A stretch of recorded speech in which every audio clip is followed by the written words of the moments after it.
TRS కూటమి అంతా మునుగోడులోనే మకాం వేశారన్నారు మాజీ ఎంపీ బీజేపీ నేత వివేక్ వెంకటస్వామి. గుజరాత్ నుంచి తనకు డబ్బులు వచ్చాయని టీఆర్ఎస్ నేతలు చేసిన ఆరోపణలు వివేక్ కొట్టిపారేశారు. తనకు డబ్బులు వచ్చాయంటున్న ఆరోపణలపై విచారణ చేయండి అని సవాల్ చేశారు.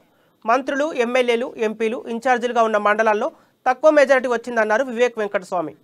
పోలీస్ని వాడుకోవడం, ఇష్టం వచ్చినట్టు పోలీస్ని వాడుకోవడము, అక్కడ భారతీయ జనతా పార్టీ క్యాడర్ పైన కేసులు పెట్టడం, వైలెన్స్ చేయడము, ఇంకా ఏదైతే 86 మంది ఎమ్మెల్యేలు, 15 మంది ఎమ్మెల్సీసు, మినిస్టర్సు 14 మంది, వీళ్ళందరూ కూడా వచ్చి మునుగోడులోనే అక్కడ ఉండి క్యాంపెయిన్ చేయడము.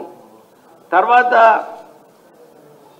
2 days before election commission directions ప్రకారంగా స్థానికులే ఉండాలి, ఇక్కడ అవుట్ సైడర్స్ ఉండొద్దంటే జబర్దస్తిగా మంత్రులు, ఎమ్మెల్యేలు అక్కడనే ఉండి పైసలు ఓటర్లకు ఇచ్చి ఇవన్నీ చేసిన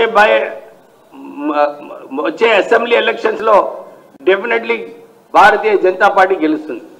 మీరందరూ కూడా ఒక విషయం గమనించాలి.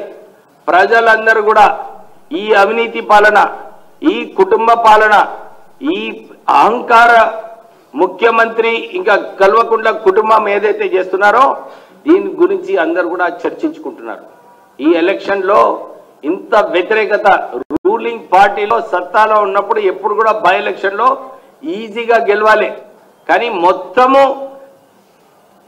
ప్రభుత్వమే మునుగోడుకు వచ్చి అక్కడ క్యాంపెయిన్ చేసి ఈ రాష్ట్ర ప్రజలు ఇంకా వేరేగా ఎవరు లేరని చెప్పి నిన్న మునుగోడు ఎలక్షన్స్ ఏదైతే జరిగినాయో దీంట్లో నిన్న కేటీఆర్